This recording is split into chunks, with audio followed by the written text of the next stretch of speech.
ನಾವೇನ್ ಮಾಡ್ತೀವಿ ಅಂದ್ರೆ ಹುಡುಗರಿಗೆ ಸೆಕೆಂಡ್ ಇಯರ್ ಹುಡುಗರಿಗೆ ಒಂದೊಂದು ಔಷಧ ದ್ರವ್ಯನ ಕೊಡ್ತೀವಿ.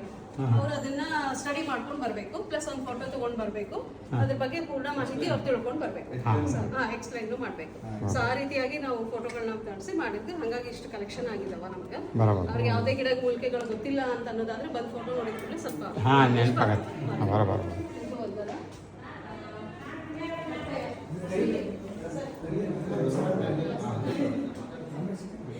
ಇದು ಒಂದು ನಾವು ಪ್ರಯೋಗ ಮಾಡ್ತಾ ಇರೋದು ಸರ್. ಏನಪ್ಪಾ ಅಂತಂದ್ರೆ ಬಯೋ ಎನ್ಸೈಮ್ ಅಂತ ಹೇಳ್ತೇವೆ. ಬಯೋ ಎನ್ಸೈಮ್ ಅಂದ್ರೆ ಜೈವಿಕ ಔಷಧ. ಇದು ಏನಪ್ಪಾ ಅಂದ್ರೆ ಎನ್ರಿಚ್ ಮಾಡ್ಲಿಕ್ಕೆ ಗ್ರೋತ್ ಪ್ರಮೋಟರ್ಸ್ ಅಂತ ಹೇಳಿ ಕೊಡ್ತಾರೆ ನೋಡಿ ನೀವೆಲ್ಲ ಕೃಷಿ ಒಳಗೆ.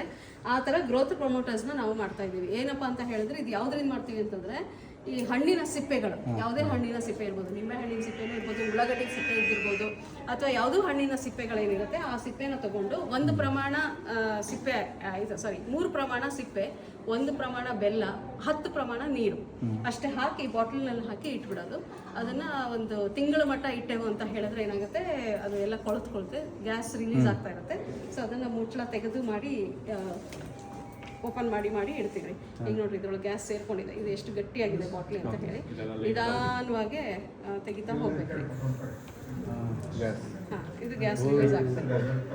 ಇದು ಎದ್ರದ್ದು ಆರೆಂಜ್ ಸಿಪ್ಪೆಗಳರಿ, ಬೆಲ್ಲ ಹಾಕಿ ಆರೆಂಜ್ ಹಾಕಿ ಇಟ್ಟಿದ್ದೆವು ನಾವು. ಡಮ್ ಅಂದ್ಬಿಡ್ತದೆ ಇಲ್ಲಾಂದ್ರೆ ಒಮ್ಮಿಗೆ ತೆಗೆದ್ರೆ. ಸೊ ಈ ರೀತಿ ಹವಾ ಸೇರ್ಕೊಳ್ತದೆ, ಅದನ್ನ ರಿಲೀಸ್ ಮಾಡ್ಬೇಕ್ರಿ. ಒಂದು ತಿಂಗಳ ಮಟ್ಟ ನಾವು ಹಾಗೆ ಇಟ್ಟೆವು ಅಂತ ಹೇಳಿದ್ರೆ ಕಂಪ್ಲೀಟ್ ಇದು ಆಗುತ್ತೆ, ಮೆಟಬಲೈಸ್ ಆಗುತ್ತೆ ಅದು. ಆಮೇಲೆ 2 ತಿಂಗಳು ಹಾಗೆ ಇಟ್ಬಿಡ್ಬೇಕು, ಮೂಲೆಗೆ ಕತ್ತಲಿನಲ್ಲಿ ಇಟ್ಬಿಡ್ಬೇಕು, ಮತ್ತೆ ನಂತರ ಬಳಸಬೇಕು. ಸೊ ಒಟ್ಟು 3 ತಿಂಗಳು ಪ್ರೊಸೀಜರ್. ಯಾವುದೇ ಸಿಪ್ಪೆ ಸ್ಪ್ರೇ ಮಾಡ್ಲಿಕ್ಕೆ, ಕೀಟಗಳಿಗಾಗ್ಬೋದು, ಮಣ್ಣಿಗಾಗ್ಬೋದು, ಮತ್ತೆ ಎಲೆ ಉದುರ್ತಾ ಇರುತ್ತಲ್ಲ, ಎಲೆ ಉದುರೋದು, ಹೂವು ಉದುರುವಂಥದ್ದು ಅಷ್ಟೇ. ಬರೀ ಸಿಪ್ಪೆಯಿಂದ ಅಂದ್ರೆ ಬೆಸ್ಟ್ ಔಟ್ ಆಫ್ ವೇಸ್ಟ್ ಯಾವ್ದು ತರದಕ್ಕೂ ಬರ್ತದ. ಒಂದು ಎರಡನೇದೇನಪ್ಪಾ ಅಂತಂದ್ರೆ ನಾವಿವಾಗ ಪಾತ್ರೆ ತೊಳಿಲಿಕ್ಕೆ, ಮನೆ ಒರೆಸ್ಲಿಕ್ಕೆ ಎಲ್ಲ ಫಿನೈಲ್ಗಳನ್ನ ಯೂಸ್ ಮಾಡ್ತಾ ಇದೀವಲ್ಲ, ಆ ತರ ನಮ್ಮ ನಿಂಬೆ ಹಣ್ಣಿನ ಸಿಪ್ಪೆಯಿಂದ ಮಾಡಿ ಇಟ್ಕೊಂಡೇವು ಅಂತಂದ್ರೆ ನೆಲ ಒರೆಸೋದು ಮಾಡ್ಬೋದು, ಟಾಯ್ಲೆಟ್ ಕ್ಲೀನ್ ಮಾಡುವಂಥದ್ದು ಮಾಡ್ಬೋದು, ಜೊತೆಗೆ ಹೇರ್ ವಾಶ್ ಕೂಡ ಮಾಡ್ಬೋದು. ನಾವು ಸೀಗೆಕಾಯಿ ಮತ್ತೆ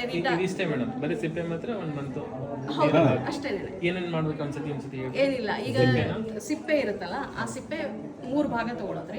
1 ಭಾಗ ಬೆಲ್ಲ, ಯಾವುದು ಹಾಳಾಗಿರುವಂತಹ ಬೆಲ್ಲನ ತಗೊಳ್ಬೋದು 1 ಭಾಗ. 3 ಭಾಗ ಈ ಸಿಪ್ಪೆಗಳು, ಹಣ್ಣಿನ ಸಿಪ್ಪೆಗಳನ್ನ ತಗೊಳ್ಳೋದು. 10 ಭಾಗ ನೀರು. ಅವು 3ನ್ನು ಮಿಕ್ಸ್ ಮಾಡಿ ಒಂದು ಬಾಟಲ್ನಲ್ಲಿ ಇಟ್ಬಿಟ್ಟೆವು ಅಂತ ಹೇಳಿದ್ರೆ ದಿನಾಗ್ಲೂ ಕೂಡ ಅದರಲ್ಲಿ ಗ್ಯಾಸ್ ಶೇಖರಣೆ ಆಗ್ತಾ ಹೋಗುತ್ತೆ. ಸೊ ಹಾಗಾಗಿ ಒಂದ್ ಸ್ವಲ್ಪ ತೆಗೆದ್ಬಿಟ್ಟು ಮತ್ತೆ ಮುಚ್ಚಿಬಿಡುವಂಥದ್ದು, ಡೈಲಿ 1 ಟೈಮ್ ಮಾಡ್ತಾ ಹೋಗೋದು. ಆ ರೀತಿ ಮಾಡೋದ್ರಿಂದ ಗ್ಯಾಸ್ ರಿಲೀಸ್ ಆಗ್ತದೆ. ಸೊ ನೆಕ್ಸ್ಟ್ ಏನಂದ್ರೆ 1 ತಿಂಗಳ ಮಟ್ಟ ಎಲ್ಲಿ ತನ ಗ್ಯಾಸ್ ಫಾರ್ಮೇಶನ್ ಆಗುವಂಥದ್ದು ಸ್ಟಾಪ್ ಆಗಲ್ಲ, ಅಲ್ಲಿ ತನ ಆ ರೀತಿ ಮಾಡ್ತಾ ಇರ್ಬೇಕು. ಯಾವಾಗ ಅದು ಗ್ಯಾಸ್ ಫಾರ್ಮೇಶನ್ ಸ್ಟಾಪ್ ಆಗುತ್ತೆ ಅವಾಗ 2 ತಿಂಗಳು ಅದನ್ನು ಮುಟ್ಲಾರ್ದೆ ಹಾಗೆ ಒಂದ್ ಸೈಡ್ ಮೂಲೆಯಲ್ಲಿ ಇಟ್ಬಿಡಂತ. ಆ ನಂತರ ನಾವು ಅದನ್ನ ಮಿಕ್ಸ್ ಮಾಡ್ಕೊಂಡು ನೀರಿಗೆ ಡೈಲ್ಯೂಟ್ ಮಾಡ್ಕೊಂಡು ಸ್ಪ್ರೇ ಮಾಡುವಂಥದ್ದನ್ನು ಮಾಡ್ಬೋದು.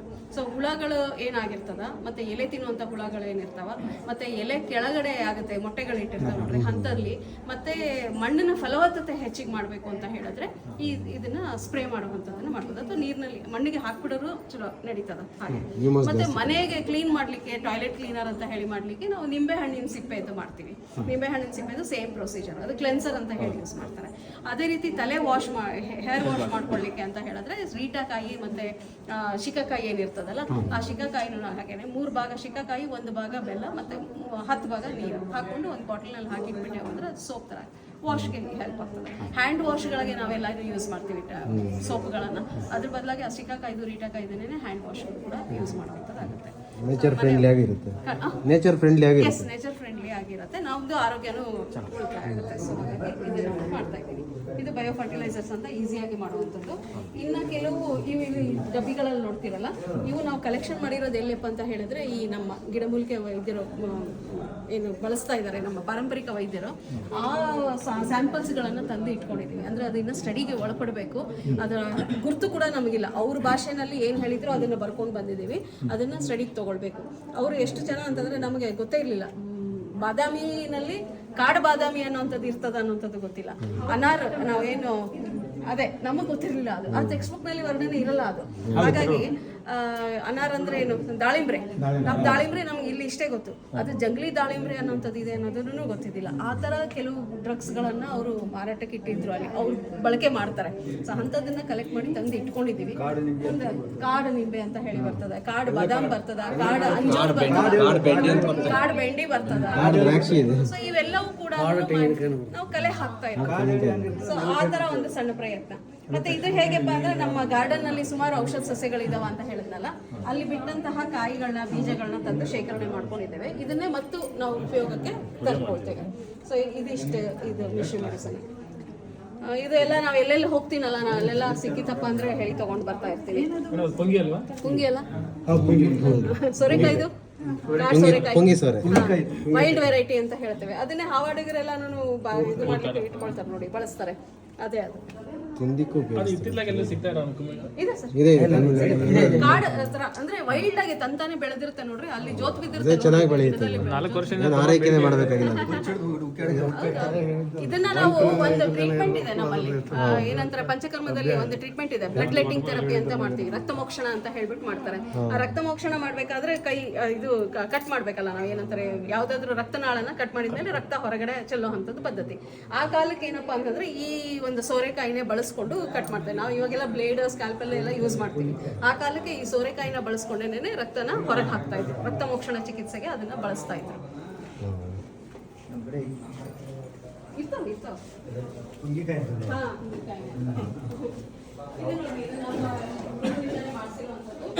ನಮ್ಮ ಶರೀರ ಏನಿದೆಯಲ್ಲ, ಶರೀರದ ಅಷ್ಟೇ ಒಳಗಡೆ ಇರುವಂತಹ ಅಂಗಗಳು, ಹೃದಯ ಆಗಿದೆ, ಲಿವರ್ ಆಗಿರ್ಬೋದು, ಮತ್ತೆ ಹೊಟ್ಟೆ ಕರುಳು, ಮತ್ತೆ ಇದು ಸ್ಪ್ಲೀನ್ ಅಂತ ಹೇಳ್ತೇವೆ, ಇವು ದೊಡ್ಡ ಕರುಳು. ಮತ್ತೆ ಈಗ ಸರ್ ಹೇಳಿದ್ರಲ್ಲ ಗುದ ಅನ್ನೋದು, ಅಷ್ಟು ಅಲ್ಲಿ ತಲೆಯಿಂದ ಹಿಡಿದು ಗುದದವರೆಗೆ ಏನೆಲ್ಲ ನಾವು ಔಷಧಗಳನ್ನ ಬಳಸ್ತೇವೆ, ಯಾವ್ಯಾವ ಅಂಗಕ್ಕೆ ಯಾವ್ಯಾವ ಔಷಧಗಳನ್ನ ಬಳಸ್ತೇವೆ. ಇದು ಶರೀರ, ಮಾನವನ ಶರೀರ ತಲೆಯಿಂದ ಹಿಡಿದು ಗುದದ್ವಾರವರೆಗೂ ಕೂಡ ಯಾವ್ಯಾವ ಅಂಗಗಳು ಬರ್ತಾವಲ್ಲ, ಆ ಅಂಗಗಳಿಗೆ ಸಂಬಂಧಪಟ್ಟಂತಹ ಕೆಲವು ಗಿಡಮೂಲಿಕೆಗಳು, ಮುಖ್ಯವಾಗಿರುವಂತಹ ಗಿಡಮೂಲಿಕೆಗಳನ್ನ ನಾವಿಲ್ಲಿ ಹಚ್ಚಿದ್ದೇವೆ. ಸೊ ಇಲ್ಲಿ ಉದಾಹರಣೆಗೆ ಬ್ರೈನ್ ಇದೆ ಅಲ್ಲ, ಆ ಬ್ರೈನ್ ನಲ್ಲಿ ನಾವು ಬ್ರಾಹ್ಮಿ ಅಂತ ಹೇಳಿ ಬಳಸ್ತೇವೆ. ಅದನ್ನ ಸರಸ್ವತಿ ಅಂತ ಹೇಳ್ತಾರೆ. ಸರಸ್ವತಿ ಅಂದ್ರೆ ಜ್ಞಾನಕ್ಕಾಗಿ ಅಂತ ಹೇಳ್ಬಿಟ್ಟು. ಸೊ ಹಾಗಾಗಿ ಬ್ರಾಹ್ಮಿ ಅಂತ ಹೇಳೋದು ಬ್ರೈನ್ಗೆ ರಿಲೇಟೆಡ್. ಸೊ ಬ್ರೈನಿಗೆ ಸಂಬಂಧಪಟ್ಟಿರುವಂತಹ ಯಾವುದೇ ತೊಂದರೆಗಳಿಗೆ ಮೊದಲು ಮುಖ್ಯವಾಗಿ ನಾವು ಬಳಸುವಂಥದ್ದು ಬ್ರಾಹ್ಮಿ. ಅದನ್ನ ಇಟ್ಕೊಂಡೇ ಮುಂದಿನ ಔಷಧಗಳನ್ನೆಲ್ಲ ನಾನು ಮಾಡ್ತಾ ಇರ್ತೇವೆ. ಹಾಗೆ ನಮ್ಮ ಫುಫುಸಕ್ಕೆ ಬಂದಿರುವಂಥದ್ದು, ಫುಫುಸದಲ್ಲಿ ಬಂದಾಗ ವಾಸ ಅಂತ ಹೇಳಿ ನಿಮಗೆ ಗೊತ್ತು, ಆಡ್ಸೋಗೆ ಅಂತ ಹೇಳ್ಬಿಟ್ಟು ಹೇಳ್ತಿರಲ್ಲ, ಆಡಿಸೋಗೆ ಬಹಳ ಉತ್ತಮವಾದಂತಹ ಔಷಧ ಇರುವಂಥದ್ದು. ಹಾಗೆ ಲಿವರ್ಗೇನು ಬರುತ್ತೆ, ಭೂಮಿ ಅಮಲಕ್ಕಿ ಅಂತೇವೆ, ನೆಲನೆಲ್ಲಿ ಅಂತ ಹೇಳ್ತೇವೆ, ಭಾರಿ ಒಳ್ಳೆ ಔಷಧ ಅದು ಇರೋವಂಥದ್ದು ಲಿವರ್ಗಾಗಿ ಅಂತ ಹೇಳಿ. ಮತ್ತೆ ರೈಟ್, ಹೃದಯಕ್ಕೆ ಬಂದಿರುವಂಥದ್ದು ಅರ್ಜುನ ಅಂತ ಹೇಳಿ. ಸೊ ಎಲ್ಲರಿಗೂ ಗೊತ್ತಿದೆ, ಅರ್ಜುನ ಕ್ಷೀರಪಾಕ ಮಾಡ್ತೀವಿ, ಅರ್ಜುನದ ಚಕ್ಕೆ ಏನಿರುತ್ತೆ ಅದನ್ನ ಹೃದಯಕ್ಕೆ ಬಳಸ್ತೇವೆ. ಅರ್ಜುನ ಅರಿಷ್ಟ ಅನ್ನುವಂಥದ್ದು ಮಾರ್ಕೆಟ್ನಲ್ಲಿ ಸಿಗ್ತದೆ. ಸೊ ಹೃದಯಕ್ಕೆ ಅದು ಸಂಬಂಧಪಟ್ಟಿರುವಂಥದ್ದು. ಹಾಗೆ ಇಲ್ಲಿ ಹೊಟ್ಟೆಗೆ ಬಂದಾಗ, ಹೊಟ್ಟೆ ಸಮಸ್ಯೆಗಳದ್ದು ಬಂದಾಗ ನಾವು ಮೆಣಸು, ಹಿಪ್ಪಲಿ ಮತ್ತೆ ಶುಂಠಿ ಇಂಥದ್ದನ್ನೆಲ್ಲವೂ ಕೂಡ ಡೈಜೆಷನ್ಗೆ ಸಂಬಂಧಪಟ್ಟಿರುವಂತಹ ರೋಗಗಳಿಗೆ ಬಳಸ್ತೇವೆ. ಸೊ ಅದು ಹೊಟ್ಟೆಗೆ ಅಂತ ಹೇಳಿ. ಆನಂತರ ನಮ್ಮ ಸ್ಪ್ಲೀನ್ ಅಂತ ಏನು ಹೇಳ್ತೇವೆ, ಸ್ಪ್ಲೀನ್ ಯಾವುದಕ್ಕೆ ಪ್ಯಾಂಕ್ರಿಯಾಸ್ ಅಂತ ಹೇಳ್ತೇವೆ. ಆ ಪ್ಯಾಂಕ್ರಿಯಾಸ್ ಯಾವುದಕ್ಕೆ ಸಂಬಂಧಪಟ್ಟಿದ್ದು ಅಂತ ಹೇಳಿದ್ರೆ ಶುಗರ್ಗೆ ಅಂತ ಹೇಳಿ. ಇವತ್ತಿನ ದಿವಸ ಶುಗರು ಪ್ರತಿಯೊಂದು ಮನೆಯಲ್ಲಿ 4 ಜನಕ್ಕೆ ಮಿನಿಮಮ್ ಶುಗರ್ ಪೇಷಂಟ್ಗಳು ನಾವು ನೋಡ್ಬೋದಾಗಿರ್ತದೆ. ಸೊ ಅದಕ್ಕೆ ಉತ್ತಮವಾದಂತಹ ಒಂದು ಔಷಧ ಅಂತ ಹೇಳಿದ್ರೆ ಮಧುನಾಶಿನಿ ಅಂತ ಹೇಳ್ತೇವೆ. ಹೆಸರೇ ಸೂಚಿಸಿದ ಹಾಗೆ ಮಧುನಾಶಿನಿ, ಮಧು ಅಂದ್ರೆ ಸಿಹಿ, ಆ ಸಿಹಿಯನ್ನ ನಾಶ ಮಾಡುವಂತಹ ಒಂದು ಗಿಡಮೂಲಿಕೆ ಅದು. ಸೊ ಅದನ್ನ ತಿಂದಾಗ ನಮ್ಗೆ ಎಷ್ಟೋ ಹೊತ್ತಿದ ತನಕ ನಮ್ಗೆ ಸಿಹಿ ಅನ್ನೋ ಅಂಥದ್ದು ಗುರ್ತೇ ಆಗೋದಿಲ್ಲ, ನಾಲ್ಗೆ ಮಣ್ಣು ತರಾನೇ ಅನ್ನಿಸ್ತಾ, 4-5 ತಾಸು ಏನು ಗೊತ್ತಾಗೋದಿಲ್ಲ. ಸಿಹಿ ಅಷ್ಟೇ ಅಲ್ಲ, ಯಾವುದೇ ರಸ ತಟ್ಟು ಬಿದ್ದಂಗೆ ಆಗಿರುತ್ತೆ. ರೈಟ್. ಸೊ ಆ ರೀತಿಯಾಗಿ ಬಳಸುವಂಥದ್ದು. ಹಾಗೆ ಗುದದ್ವಾರಕ್ಕೆ ಅಂತ ಹೇಳಿದಾಗ ನಾವು ಹರಿತಕಿ ಅಂತ ಹೇಳ್ತೇವೆ, ಅಥವಾ ತ್ರಿಫಲ ಅಂತ ಹೇಳಿ, ಹರಿತಕಿ, ವಿಭಿತಕಿ ಮತ್ತೆ ಆಮಲಕ್ಕಿ ಮೂರನ್ನು ಸೇರಿಸಿ ಬಿಟ್ಟು ಕೊಡುವಂಥದ್ದು. ಸೊ ಗುದದ್ವಾರದ ಯಾವುದೇ ಸಮಸ್ಯೆ ಬಂತಪ್ಪ ಅಂತ ಹೇಳಿದ್ರೆ ಗುದಕ್ಕೆ ಸಂಬಂಧಪಟ್ಟಿದ್ದು ಬೆಸ್ಟ್ ಔಷಧ. ಸೊ ಹಾಗೆ ಇದು ಸ್ಕಿನ್ಗೆ ಬಂದಿರುವಂಥದ್ದು, ಚರ್ಮಕ್ಕೆ ನಮಗೆ ಚಂದನ ಅನ್ನೋವಂಥದ್ದು ಚೆನ್ನಾಗಿ ಗೊತ್ತಿದೆ. ಸೊ ಕಾಂತಿವರ್ಧಕ ಅಂತ ಹೇಳ್ತೇವೆ. ಹಾಗಾಗಿ ಸ್ಕಿನ್ಗೆ ಸಂಬಂಧಪಟ್ಟ ಹಾಗೆ ಚಂದನವನ್ನು ಬಳಸುವಂಥದ್ದು. ಸ್ಕಿನ್ ಅಷ್ಟೇ ಅಲ್ಲ, ರಕ್ತಕ್ಕೆ ಸಂಬಂಧಪಟ್ಟಂತಹ ಯಾವುದೇ ತೊಂದರೆಗಳಿಗೂ ಕೂಡ ಚಂದನವನ್ನು ನಾವು ಬಳಸ್ತೇವೆ. ಸೊ ಹೀಗೆ ಕೆಲವು ಒಂದೊಂದು ದ್ರವ್ಯಗಳನ್ನ ಒಂದೊಂದು ಅಂಗಗಳಿಗೆ ಸೀಮಿತವಾಗಿ ಇಟ್ಟಿದೆ. ಲಿವರ್ಗೆ ಸಂಬಂಧಪಟ್ಟಂತಹ ಜಾಂಡಿಸ್ ಹೇಳ್ತೀರಲ್ಲ, ಜಾಂಡಿಸ್ ಸಂಬಂಧಪಟ್ಟ ಹಾಗೆ. ಮತ್ತೆ ಇದು ಕೆಲವು ವನಗಳು ಅಂತ ಹೇಳಿ ಮಾಡಿರೋದಕ್ಕೆ ನವಗ್ರಹ ವನ ಮಾಡಿದೀವಿ, ರಾಶಿವನ ಅಂತ ಮಾಡಿದೀವಿ. ನವಗ್ರಹದ್ದು ವನ ಒಂದೊಂದು ಗ್ರಹಕ್ಕೆ ಒಂದೊಂದು ಗಿಡಮೂಲಿಕೆಗಳನ್ನು ಹೇಳಿರುತ್ತೆ. ಸೊ ಅದನ್ನು ನಾವು ಹುಡುಗರಿಂದ ಮಾಡಿಸಿರೋ ಅಂಥದ್ದು. ಸೊ ದಿಕ್ಕುಗಳ ಪ್ರಕಾರ ಅಷ್ಟದಿಕ್ಕುಗಳಿಗೆ ಒಂದೊಂದು ದಿಕ್ಕುಗಳಿಗೆ ಒಂದೊಂದು ಔಷಧ ಸಸ್ಯಗಳು ಇರಬೇಕು ಅಂತ ಇದೆ. ಅದು ಯಾವ್ದು ಅಂತ ಹೇಳಿ ಗುರುತಿಸ್ಬಿಟ್ಟು ಅದು ಫೋಟೋ ಸಮೇತವಾಗಿ ಇಲ್ಲಿ ಹಂಚಿದ್ವಿ. ಸೊ ಇದು ನಾವು ಯಾವುದೇ ಒಂದು ತೋಟದಲ್ಲಿ ಒಂದಿಷ್ಟು ಗಿಡಮೂಲಿಕೆಗಳು ಬೇಕು ಅಂತಂದರೆ ಈ ವನಗಳ ರೀತಿಯಲ್ಲಿ ನಾವು ಹಚ್ಕೊಂಡೆವು ಅಂತ ಹೇಳಿದ್ರೆ ಆ ಜಾಗದಲ್ಲಿ ಯಾರೇ ಪೇಷಂಟ್ಗಳು ಬಂದರು ಕೂತ್ಕೊಂಡ್ರು ಅಂದರೆ ಅದೊಂದು ರೀತಿ ಪಾಸಿಟಿವ್ ಎನರ್ಜಿ ಅವರಿಗೆ ಕ್ರಿಯೇಟ್ ಆಗ್ತದೆ. ಸೊ ಆ ಎಲ್ಲ ವೃಕ್ಷಗಳದ್ದು ಒಂದು ಪರಿಣಾಮ ಆ ಮನುಷ್ಯನ ಮೇಲೆ ಬೀಳುತ್ತದೆ. ಆ ಕಾರಣಕ್ಕಾಗಿ ಅಲ್ಲಿ ಕೂತ್ಕೊಳ್ಬೇಕು ಅಂತ ಹೇಳ್ತಾರೆ. ಸೊ ಈ ವನಗಳು ಮಾಡೋ ಉದ್ದೇಶ ಅದು. ಎಲ್ಲದ್ರದ್ದು ಗಿಡಮೂಲಿಕೆಗಳದ್ದು ಅದರದ್ದು ಸ್ಮೆಲ್ ಏನಿರುತ್ತೆ ಅದರದ್ದು ಅಂಶ ನಮ್ಮ ಶರೀರಕ್ಕೆ ಹೋಗಬೇಕು ಅನ್ನೋಂಥದ್ದು ಉದ್ದೇಶ. ಅಷ್ಟದಿಕ್ಪಾಲವನ ಅಂತಂದ್ಬಿಟ್ಟು ಹೇಳ್ತಾರೆ.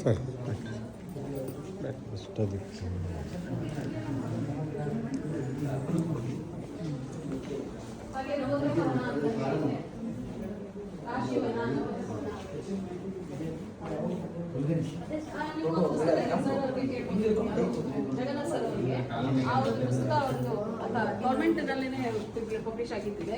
ಸೊ ಅದರೊಳಗೆ ಎಲ್ಲ ವನಗಳ ಬಗ್ಗೆ ಮಾಹಿತಿ ಕೊಟ್ಟಿದ್ದಾರೆ. ಗಿಡಮೂಲಿಕೆಗಳು ಯಾವ್ಯಾವ ವನದಲ್ಲಿ ಏನೇನು ಗಿಡಗಳು ಇರಬೇಕು ಅನ್ನೋಂಥದ್ದು ಬಗ್ಗೆ ಮಾಹಿತಿ ಕೊಟ್ಟಿದ್ದಾರೆ. ನಾವು ಇಲ್ಲಿ ರಾಶಿವನ ಮಾಡಿಸಿದ್ದೀವಿ, ನಕ್ಷತ್ರವನ ಮಾಡಿಸಿದ್ದೀವಿ, ಇವೆಲ್ಲವೂ ಇದಾವೆ. ಅದ್ರ ಜೊತೆನಲ್ಲಿ ಅಲ್ಲಿ ಮಿಶ್ರಕ ವರ್ಗ ಅಂತ ಹೇಳಿ ಒಂದು ನೋಡಿದೆ. ಅದೇನಪ್ಪ ಅಂತ ಹೇಳಿದ್ರೆ ನಮ್ಮಲ್ಲಿ ಚರ್ಚದಲ್ಲಿ ಸುಶ್ರುತದಲ್ಲಿ ಒಂದು ಗ್ರೂಪ್ ಮಾಡಿದ್ದಾರೆ.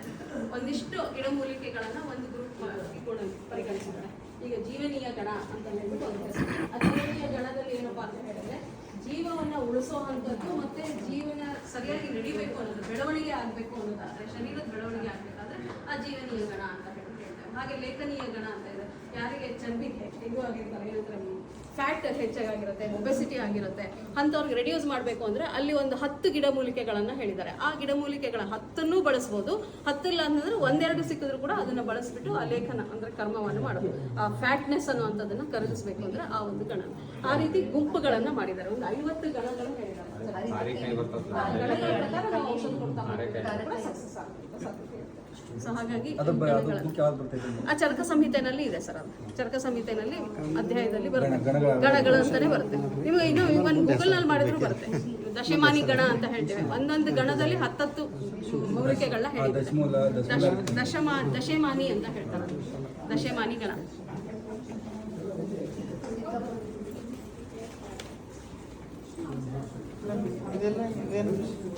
ಇದು ಗೊತ್ತಿದ್ಯಾ ಅವರಿಗೆ? ಏನಂತ ಗೊತ್ತಿಲ್ಲ. ಇದು ಸುಮಾರು ಜನಕ್ಕೆ. ಇದು ಬೆಂಗಳೂರು ಅಂತ ಮಾರ್ಕೆಟ್ ನಲ್ಲಿ ಒಳ್ಳೆ ಮಾಲ್ಗಳಲ್ಲಿ ತುಂಬಾ ಚೆನ್ನಾಗಿ ಇದನ್ನ ಪಾಲಿಶ್ ಮಾಡಿ ಪ್ಯಾಕ್ ಮಾಡಿ ಮಾರ್ತಾರೆ. 50 ರೂಪಾಯಿ 60 ರೂಪಾಯಿ ಒಂದಕ್ಕೆ. ಇದೇನಪ್ಪಾ ಅಂದ್ರೆ ಸಿಂಪಲ್ ಆಗಿ ತುಪ್ಪದ ಹೀರೆಕಾಯಿದು ಹಣ್ಣು ಕಾಯಿ. ಇದು ಗೊತ್ತಾಯ್ತ್ರಿ? ಇದು ಮೇಲಿನ ಸಿಪ್ಪಿ ಎಲ್ಲ ತೆಗೆದ್ಬಿಟ್ಟು ಎರಡು ಜಾತಿ, ಅದು ಬೇರೆ, ಸಣ್ಣದ ಜಾತಿ ಬೇರೆ, ಇದು ದೊಡ್ಡ ಜಾತಿ ಇದೆ. ಇಲ್ಲೆಲ್ಲ ನಾವು ತುಪ್ಪದ ಹೀರೆಕಾಯಿ ತಿಂತೀವಲ್ಲ, ಅದನ್ನ ಬಲಿಲಿಕ್ ಬಿಟ್ಟೆ ಅಂದ್ರೆ ಇಷ್ಟು ದಪ್ಪ ಆಗ್ತದ್ರಿ. ಆ ತಿಪ್ರಿಕಾಯಿ ತಿಪ್ರಿಕಾಯಿ ತಿಂತೀವಲ್ಲ, ಹೀರೆಕಾಯಿ, ಇದು ಸ್ಕ್ರಬ್ ಆಗಿ ಯೂಸ್ ಮಾಡೋ ಅಂತದ್ದು. ಇದನ್ನ ಸ್ಕ್ರಬ್ ಆಗಿ ಯೂಸ್ ಮಾಡ್ತಾರೆ. ಅಂದ್ರೆ ನ್ಯಾಚುರಲ್ ಪ್ಲಾಸ್ಟಿಕ್ ಮೈ ಒಸ್ಕೊಲಿಕ್ಕೆ ಪ್ಲಾಸ್ಟಿಕ್ ಇಂದೆಲ್ಲ ಬಳಸ್ತಾರಲ್ಲ ಬ್ರಷ್, ಅದ್ರ ಬದಲಾಗಿ ಇದನ್ನ ಬಳಸ್ತಾರೆ. ಇದು ಈಗ 50 ರೂಪಾಯಿ 60 ರೂಪಾಯಿ. ನಮ್ಮೂರಲ್ಲೆಲ್ಲ ಬೇಕಾದಂಗೆ ಬೆಳೆದ್ ಬಿದ್ದಿರ್ತದೆ. ಅಲ್ಲಲ್ಲ ಅದನ್ನ ಬಳಸೋರು ಕೂಡ ಯಾರು ಇರಂಗಿಲ್ಲ. ನಾವು ಅದನ್ನ ತಂದು ಅದನ್ನ ಒಣಗಿಸಿ ಅದಕ್ಕೆಲ್ಲ ಮೇಲಿಂದೆಲ್ಲ ಸಿಪ್ಪಿಗಳನ್ನ ತೆಗೆದು ಅದ್ರ ಒಳಗಿನ ಬೀಜಗಳನ್ನೆಲ್ಲ ತೆಕ್ಕೊಂಡು ಇದನ್ನ ಇಟ್ಟಿರ್ತೀವಿ. ಇದು ನಮ್ಮ ಹುಡುಗರು ಹೇಳಿದ್ರು ಪಾಪ ಪರೇಶಾನ್ ಆಗ್ತಾರೆ, ಇಂಥದೆಲ್ಲ ಯಾರು ಬಳಸ್ತಾರೆ ಅಂತ. ಬಟ್ ಅಲ್ಲಿ ಹೋಗಿ ಸೊಫಿಸ್ಟಿಕೇಟೆಡ್ ಇದ್ರೊಳಗೆ ದುಕಾನಲ್ಲಿ ಹೋಗಿ ತೊಗೊಂಡು ಬರ್ತಾರೆ ಆ ರೀತಿ. ಆಮೇಲೆ ಯಾರಿಗಾರ ಇದು ಗೊತ್ತಿತ್ತ? ಈ ಕಾಯಿ ನೋಡಿದ್ದೀರಲ್ಲ ಎಲ್ಲರೂ, ಜಾಲಿಕಾಯಿ ಎಲ್ಲಾರು ಬಳಸಿದ್ದೀರಿ? ಔಷಧಕ್ಕೆ ಬಳಸ್ತೀರಿ? ಗಂಧಗಳನ್ನ ಮಾಡ್ತಾರೆ. ಕರಿ ಮಸಿ ತರ ಮಾಡ್ತಾರೆ. ಇದನ್ನ ಸುಟ್ಬಿಟ್ಟು ಮಾಡ್ತಾರೆ. ಅದಕ್ಕೆ ಬಿಟ್ಟು ಕೂಡ ಬಿಹಾರ ಅಸ್ಸಾಂ ಕಡೆ ಎಲ್ಲಾನು ಹಸಿ ಕಾಯಿನ ತಗೊಂಡ್ ಬಂದು ಪಲ್ಯ ಮಾಡಿ ತಿಂತಾರೆ. ಗೊತ್ತಿತ್ತಾ? ಪಲ್ಯ ಮಾಡಿ ತಿಂತಾನೆ. ನಮ್ ಗುಲ್ಬರ್ಗ ಜನಕ್ಕೆ ಪಾಲಕ್ ಪಲ್ಯ, ಪುಂಡಿ ಪಲ್ಯ, ಬದ್ನಿಕಾಯಿ ಬಿಟ್ರೆ ಬೇರೆ ಯಾವ ತರಕಾರಿ ಗೊತ್ತಿರಲ್ಲ. ಕುರಿಗಳಿಗೆ ಹಾಕ್ತಾರೆ, ಆಡು ತಿನ್ನೋದಕ್ಕೆ ಅಂತ ಹೇಳ್ತಾರೆ. ಬಟ್ ಇದನ್ನ ಮನುಷ್ಯರು ಪಲ್ಯ ಮಾಡಿ ತಿಂತಾರೆ. ಇದರಿಂದ ಕಜ್ಜಲಿ, ಇದು ಕಣ್ಣು ಕಾಡಿಗೆ ಮಾಡ್ತಾರೆ. ಮಕ್ಕಳಿಗೆ ಕಾಡಿಗೆ ಮಾಡ್ತೀವಲ್ಲ, ನ್ಯಾಚುರಲ್ ಆಗಿ ಮಾಡುವಂತದ್ದು. ಇದು ಕಾಡಿಗೆ ಸುಟ್ಟು ಅದನ್ನ ಕಾಡಿಗೆ ಮಾಡ್ತಾರೆ. ಆಡುಗಳು ಬಹಳ ಇಷ್ಟಪಟ್ಟು ತಿಂತಾರೆ. ಮನುಷ್ಯರಿಗೂ ಇಷ್ಟ ಆಗುತ್ತೆ. ನಾವು ಮಾಡಿದ್ವಿ ಪಲ್ಯ ಮಾಡಿ ತಿಂತಾರೆ. ಎಲ್ಲ ಕಡೆ ತಿನ್ಬೋದ್ರಿ, ಇದು ಎಲ್ಲ ಕಡೆ ಬೆಳೀತದಿಲ್ರಿ ಜಾಲಿ. ನಮ್ ಕಡೆಗೇನೆ ಸಿಗಲ್ರಿ, ರೊಕ್ಕ ಕೊಟ್ಟು ತಗೋತಾರ. ನಮ್ಮಲ್ಲಿ ಪುಕ್ಕಟ್ ಸಿಗ್ತದ, ನಾವ್ ಯಾರು ತಿನ್ನಲ್ಲ. ಸರಿಯಾಗಿ ಅಕ್ಕಿನೇ ತಿನ್ನಲ್ಲ, ಕುಚಲಕ್ಕಿನೇ ತಿನ್ನಲ್ಲ ಮಂಗಳೂರು.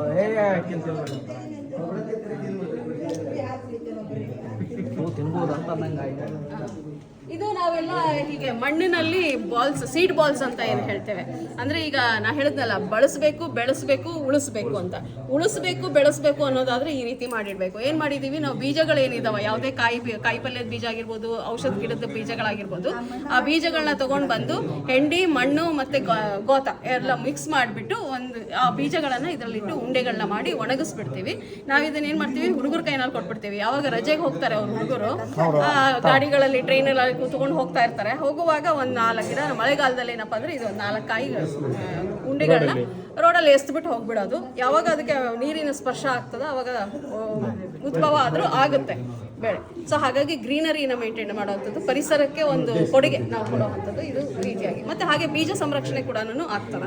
ಆ ನಿಟ್ಟಿನಲ್ಲಿ ಇದು ಕೆಲಸ ನಡೀತಾ ಇದೆ.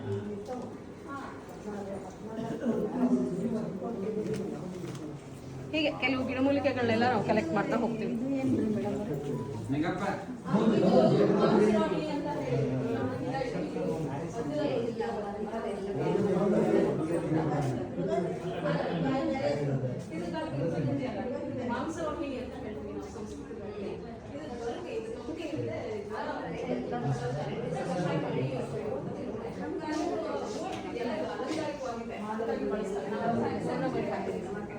ಮತ್ತೆ ಕೆಲವರು ಇದನ್ನ ಪೇಂಟ್ ಮಾಡ್ಬಿಟ್ಟು ಕೂಡ ಇಡ್ತಾರೆ. ಇದು ಉದ್ದುದ್ದ ಕಡ್ಡಿ ಇರ್ತದೆ ಶೋಗೆ, ವಾಸ್ಗಳಲ್ಲಿ ಇಡ್ತಾರಲ್ಲ, ನ್ಯಾಚುರಲ್ ಆಗಿ ಎಷ್ಟು ವರ್ಷಗಳು ಬಿಟ್ಟರು ಕೂಡ ಏನೂ ಆಗಂಗಿಲ್ಲ. ಸೊ ಪ್ಲಾಸ್ಟಿಕ್ ಹೂವುಗಳನ್ನ ತಂದು ಇಟ್ಕೊಳ್ಳೋ ಬದಲಾಗಿ ನ್ಯಾಚುರಲ್ ಹೂವುಗಳು. ಕಪ್ಪದ ಗುಡ್ಡದಲ್ಲಿ ಇದು ಪೂರಾ ಇದೇ ಇರೋದು. ಇಲ್ಲ, ಇಷ್ಟೇ ಇಷ್ಟೇ ಹಿಂಗೆ ಒಣದೇ ಇದ್ರೊಳಗೆ ಬೀಜ ಇದೆ. ಇದು ನೋಡ್ರಿ, ಇದು ಬೀಜ. ಇದು ಮೇಲ್ ಸಿಪ್ಪೆ ಬಂದಿದೆ ಅಲ್ಲ, ಇದು ಬೀಜ. ಇದು ಅಂಟ್ಕೊಂಡಿರುತ್ತೆ, ಹಿಂಗೆ ಅಂಟ್ಕೊಂಡಿರುತ್ತೆ. ಅದು ಗಿಡ ಮಾಡ್ಬೇಕಾದ್ರೆ ಇದು ಊರ್ದ್ರೆ ಬಂದಿಲ್ಲ. ನಾನು ಮಾಡಿದೀನಿ ಪ್ರಯತ್ನ, ಆದ್ರೆ ಗಿಡಗಳು ಬಂದಿಲ್ಲ. ಬಹುಶಃ ಬೇರೆ ಏನಾರ ತರಿತಾ ಇರ್ಬೇಕು ಮಾಡೋದಕ್ಕೆ, ಬಹುಶಃ ಏನಾರ ಇದ್ದಿರ್ಬೇಕು. ಬಟ್ ಪ್ರಯತ್ನ ಮಾಡಿದೀನಿ ನಾನು, ಈ ಬೀಜಗಳನ್ನೆಲ್ಲ ಹಾಕಿ ನೋಡಿದೀನಿ, ಗಿಡ ಬಂದಿಲ್ಲ, ಎತ್ತಿಲ್ಲ. ಇದು ಶಂಕರಪುಷ್ಪಿ. ಕೆಲವು ನೀಲಿ ಶಂಖಪುಷ್ಪಿ ಅಂತ ಇದೆ. ನೀಲಿ ಮತ್ತೆ ಬಿಳಿ 2 ಶಂಖಪುಷ್ಪಿ ಕಲರ್ ಇದೆಯಲ್ಲ, ಅದರೊಳಗೆ ನೀಲಿ ಶಂಖಪುಷ್ಪಿ ಇವತ್ತಿನ ದಿವಸ ಮಾರ್ಕೆಟ್ ನಲ್ಲಿ ಬಹಳ ಡಿಮ್ಯಾಂಡ್ ಆಗಿರುವಂತದ್ದು. ಬರೀ ನೀಲಿ ಶಂಖಪುಷ್ಪಿನ ತಗೊಂಡು ಒಣಗಿಸಿ ಮಾರ್ಕೆಟಿಂಗ್ ಮಾಡಿ ಬಿಸ್ನೆಸ್ ಮಾಡ್ತಾ ಇದ್ದಾರೆ. ಯಾಕೆ ಅಂತ ಹೇಳಿದ್ರೆ, ರೈಟ್, ಅದರೊಳಗೆ ಮೆಥಿಲಿನ್ ಬ್ಲೂ ಅಂತ ಹೇಳ್ಬಿಟ್ಟು ಒಂದು ಕಂಟೆಂಟ್ ಇದೆ, ಒಂದು ಕೆಮಿಕಲ್ ಇದೆ ಅದರೊಳಗೆ. ಅದು ಬಿಸಿನೀರಿಗೆ ಹಾಕಿದ ಕೂಡಲೇ ನೀರೆಲ್ಲ ಕಲರ್ ಬಂದ್ಬಿಡುತ್ತೆ, ನೀರೇ ಆಗ್ಬಿಡುತ್ತದ. ಆ ನೀರನ್ನ ನಾವು ಕುಡಿಬೇಕು ಅಂತ ಅಂದ್ಬಿಟ್ಟು ಹೇಳ್ತಾರೆ. ಅದರಿಂದ ನಮ್ಮ ಶರೀರದ ರಕ್ತ ಶೋಧನೆ ಆಗ್ತದ, ಚಲೋ ಆಗ್ತದ ಅಂತ ಅಂದ್ಬಿಟ್ಟು ಹೇಳ್ತಾರೆ.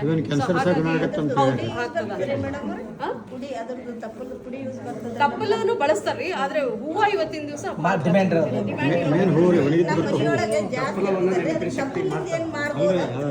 ತಪ್ಪಲನ್ನು ಬಳಸ್ತಾರೆ, ಬೇರ್ನು ಬಳಸ್ತಾರೆ,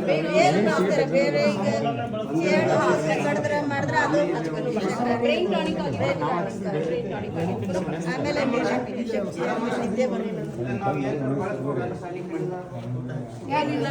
ಶಾಲಿಗಾರ್ಲಿ ಆಗ್ತಾರ. ಏನ್ ಬಳಸ್ಬೇಕಂತ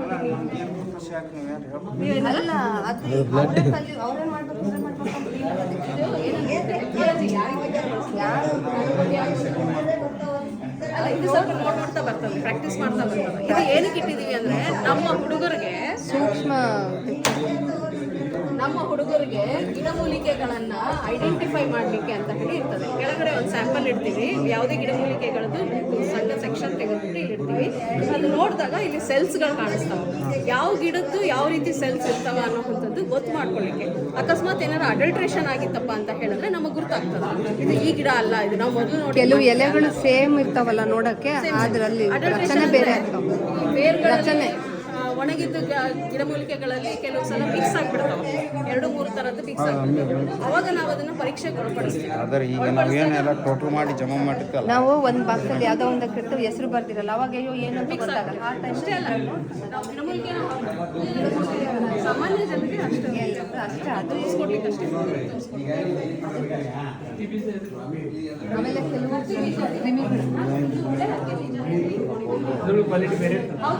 ಜಡೆ ಹತ್ತಿ ಅಂತ ಹೇಳಿ ಬರ್ತದ, ಕರಿ ಬೀಜದ್ದು ಬರ್ತದ, ಇನ್ನೊಂದು ಬಿಳಿ ಬೀಜ ಬರ್ತದ. ಸಾಮಾನ್ಯವಾಗಿ ಹೊಲದಲ್ಲಿ ಹಾಕುವಂಥದ್ದೆಲ್ಲ ಬಿಳಿ ಬೀಜ ಇರ್ತದೆ. ಅದನ್ನ ಇದು ಆಕಳಿಗೆಲ್ಲ ಕೊಡ್ತಾರೆ ಹಾಲು ಹೆಚ್ಚಿಸ್ಲಿಕ್ಕೆ ಅಂತ ಹೇಳಿ ಹತ್ತಿ ಕಾಳು ಇದು ಮರ ತರ. ಹೌದು, ಇದು ಮರ ತರ ಆಗುತ್ತೆ. ಗಾರ್ಡನ್ ಇದೆ. ಅದು ನಸ್ಗುನಿ ಬೀಜ ಅಂತ ಹೇಳ್ತಾರೆ ನೋಡಿ. ಬಿಳಿ ನಸ್ಗುನಿ, ಇದು ಕರಿ ನಸ್ಗುನಿ, ಬಿಳಿ ನಸ್ಗುನಿ ಅಂತ ಹೇಳಿ ಎರಡು ನಮೂನೆ ಇರ್ತದೆ. ಹೌದು, ಬಳ್ಳಿನೇ. ಅದನ್ನು ಗಿಡ ಅಲ್ಲಿ ಇದೆ, ನಾವು ನೋಡ್ಬೋದು. ಈಗ ಹೂವು ಆಗಿದಾವ, ಕಾಯಿ ಆಗ್ಲಿಕತ್ತವ ನೋಡ್ಬೋದು. ಇದು ತುಳಸಿ, ಇದು ಸೀತಾಫಲದ್ದು ನೋಡಿರ್ತೀವಿ, ಗಮನಿಸಿರಂಗಿಲ್ಲ. ಸಾಕಷ್ಟು ಅದ ರೀ ಮೇಡಮ್, ನಮ್ಮ ಮನೆ ಮುಂದೆ ಗಾರ್ಡನ್ ಮಾಡಿದ್ರೆ ನಾವು ಅಂದ್ರೆ ಅದಕ್ಕೆ ಊಟಕ್ಕೆ ಹೋಗೋಣ. ಹಾಂ, ರೈಟ್ ರೈಟ್. ಊಟ ತಯಾರಿದೆ, ದಯವಿಟ್ಟು ಎಲ್ಲರೂ ಕೂಡ ಊಟಕ್ಕೆ ಬನ್ನಿ. ನಾಳೆ ಮತ್ತೆ ಪುರ್ಸೊತ್ತಾಗುತ್ತೆ, ಮತ್ತೆ ಒಂದಿಷ್ಟು ಡಿಪಾರ್ಟ್ಮೆಂಟ್ಗಳ ನೋಡೋಣ ಅಂತ ತಿಳ್ಕೊಳ್ಳಿಕ್ಕೆ. ಊಟ ಮಾಡ್ಕೊಂಡು ಬೇಗ ತಯಾರಾದ್ರೆ ನೆಕ್ಸ್ಟ್ ಸೆಷನ್ ಸ್ಟಾರ್ಟ್ ಮಾಡ್ಬೋದು. ಜಗನ್ನಾಥ್ ಸರ್ ಬರ್ತಾರೆ.